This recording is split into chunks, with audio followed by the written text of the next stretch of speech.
ऐसे गुरुओं के लाखों से लोग आ जाते, ऐसे गुरुओं के हाथ पड़ते हैं। यहाँ आप इतने बैठे हैं, ऐसे गुरुओं के पास आपके जैसे 10 गुना बैठे। ये बातें किसी को अच्छी थोड़ी लगती है।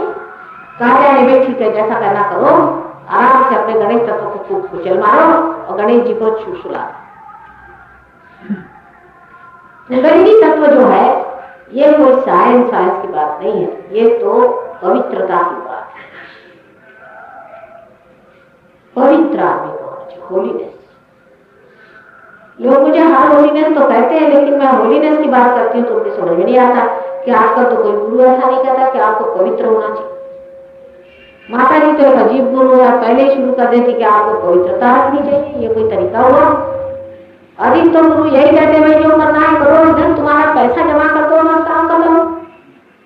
पैसा तुमने जमा किया कि नहीं? कुंडली की जागरण जो है ये असलियत है, रियलिटी है, एक्चुअलाइजेशन। इसके लिए मनुष्य को पवित्र होना जरूरी है। अगर आप पवित्र नहीं है तो आपको कुंडली जागरण का कोई अधिकार मिलना नहीं चाहिए। फिर भी माँ का रिश्ता आया है, माँ मानने को तैयार कभी नहीं होती कि मेरा बेटा जो है गिर गया। उसके लिए बड़ा मुश्किल हो जाता है, क्योंकि उसको ही लांछन लगता है। तो सारी अपनी पुण्याई लगा करके कहती कि अच्छा पार तो करा दो पर। और ये बात जानना चाहिए कि आप बुरा माने चाहे भला माने, अपने जीवन को पार होने के बाद आपको जरूर पवित्र बनाना। पवित्रता आप में बहुत जरूरी आनी चाहिए। इसका यह मतलब नहीं कि आप सन्यासी बन के घूमिए, सन्यासियों को भी नहीं सहयोग मिल सकता। यह मतलब मेरा बिल्कुल नहीं कि आप कोई अननेचुरल तरीके से रहिए, अनैसर्गिक तरीके से, बिल्कुल नहीं। उससे आदमी बड़ा ही सूख जाता है, एकदम सूखा इंसान हो जाता है, वो भी मना है। लेकिन मंगलमय विवाहित जीवन सहयोग में आशीर्वादित होता है। यहाँ तक कि सहयोग के विवाह भी होते हैं जो बहुत ही ज्यादा हमने देखे लाभदायी होते हैं। सहयोग की तरफ से हम लोग विवाह करते हैं, इससे बहुत लाभ होता है। विवाह एक मंगलमय कार्य है और उसमें आप जानते हैं हम गणेश को हमेशा उसकी स्तुति करते हैं। अगर आपके अंदर पावित्र नहीं है तो आप परमात्मा की बात नहीं कर सकते। सच बात आपसे मैं कहूं। इसीलिए बहुत लोग कहते हैं कि माँ हमारे कर्मों के फलों का क्या होगा और हमारे कर्म अच्छे नहीं। बहरहाल मेरे सामने ये बातें नहीं करने की, क्योंकि माँ के लिए सब कुछ मुश्किल काम नहीं। उनका नाम ही बनाया पापनाशिनी वगैरह, तो अब क्या करें। लेकिन पार होने के बाद याद रखना चाहिए कि सब गुनाह माफ है पार होने तक, क्योंकि आप पार नहीं थे, अंधेरे में थे, चलो जो भी किया सब गुनाह। लेकिन उसके बाद ये बात जाननी चाहिए कि अपने गणेश तत्व को आप बहुत आसानी से जगा सकते। जब ये प्रदेश के लोगों का मेल जम गया है तो आप में क्यों न जमे। जब इन लोगों ने सीख लिया है कि पवित्रता क्या है, तो क्या आप लोग नहीं जमा सकते? कम से कम ऐसा हिंदुस्तानी मुझे नहीं मिला कि जो अपवित्रता को अच्छी समझता करता है, लेकिन जानता है कि गुनाह है, गलती, ये समझता है। कोई भी हिंदुस्तानी चाहे प्रदेश में रहा चाहे करता है, लेकिन वो जानता है गलत काम। लेकिन ये तो बेचारे ये भी नहीं जानते कि गलत काम, ये तो सोचते अच्छा काम, ये तो कहते करना ही चाहिए, ये किए बगैर आपका कल्याण नहीं, ऐसा भी ये लोग सोचते। इतने ये बेवकूफ है इस मामले में, यानी सरल है बेचारे। तब भी वो बच गए, आप भी बच सकते। लेकिन जिम्मेदारी आप पर है, इस गणेश तत्व को आप बनाए रखें। जैसे गणेश है, देखिए मूलाधार चक्र जो है ये कहाँ पर, जो कुछ भी विसर्जन क्रिया है, जिसको कहना चाहिए स्टेशन जितना होता है, उस पर श्री गणेश बैठा दे, वो सारा कार्य श्री गणेश का। क्योंकि श्री गणेश जैसे कीचड़ में कमल होता है, इस प्रकार अपने सुगंध से सारा सौरभ इतना लुटाते हैं कि वो कीचड़ भी सुगंधमय हो। आपको आश्चर्य होगा कि जैसे ही आपका गणेश तत्व जमना शुरू हो जाएगा, आपने कभी सोचा भी नहीं होगा, कभी जानते भी नहीं होंगे कि कितना आनंद अंदर से आने लग जाता है, क्योंकि तत्व निर्मल है। इसका तत्व का मतलब ही निर्मलता है।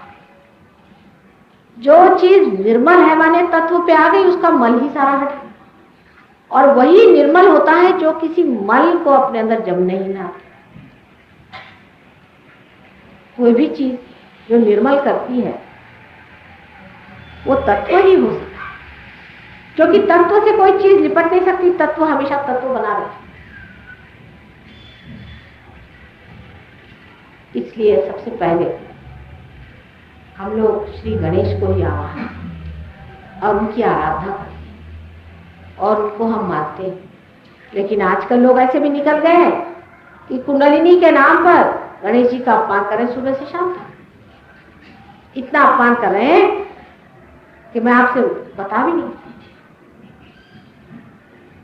कुंडलिनी उनकी मां और वो भी कन्या स्थिति में जब कौड़ी थी, जब पति के विवाह से पहले उनका स्वागत करने के लिए नहाने गई। विवाह हो चुका था लेकिन अभी पति से मुलाकात नहीं हुई, तो जब नहाने गई थी तब उन्होंने श्री गणेश को बना के बाथरूम के पास में अपने कहते हैं। ये बात सही है, एक दूसरे माने में या एक दूसरे आयाम में। ये बात कि वो अपनी मां की रक्षा करें, उनके प्रतिष्ठा की, उनके प्रोटोकॉल की रक्षा करें, उनकी पवित्रता की रक्षा करें, क्योंकि वो वर्जिन है, वो कन्या। इसी प्रकार हमारे अंदर भी जो कुंडलिनी है वो गौरी स्वरूप है, अभी वर्जिन है। उनका अपने पति से मेल नहीं हुआ, पति उनके आत्मा स्वरूप शिव जी है। और गणेश वहां बैठे हुए हैं और उस दरवाजे से श्री गणेश जिस दरवाजे पे बैठे हैं उस दरवाजे से शिव जी भी नहीं जा सकते। इतना पवित्र दरवाजा है।